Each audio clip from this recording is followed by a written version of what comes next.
ഈ നക്ഷത്രങ്ങളിൽ ജനിച്ച പുരുഷന്മാർക്ക് തങ്ങളുടെ ഭാര്യമാരോട് തീവ്രമായ വാത്സല്യവും ഭക്തിയുമാണ്. അവർ തങ്ങളുടെ ഭാര്യമാരുടെ എന്ത് ആഗ്രഹങ്ങൾക്കും ആവശ്യങ്ങൾക്കും മുൻഗണന നൽകുകയും അവരെ സന്തോഷിപ്പിക്കാൻ ശ്രമിക്കുകയും ചെയ്യും. കണ്ണിലെ കൃഷ്ണമണി പോലെ ഇവരെ സംരക്ഷിക്കും.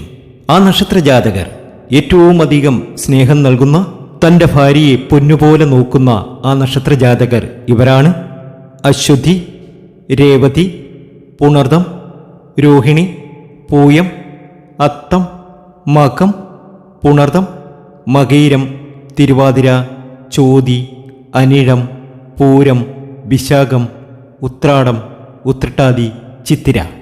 ഇത് ജ്യോതിഷപരമായ വിശ്വാസമാണ്. വ്യക്തിഗത ജാതകത്തിൽ വ്യതിയാനങ്ങൾ സംഭവിക്കാം.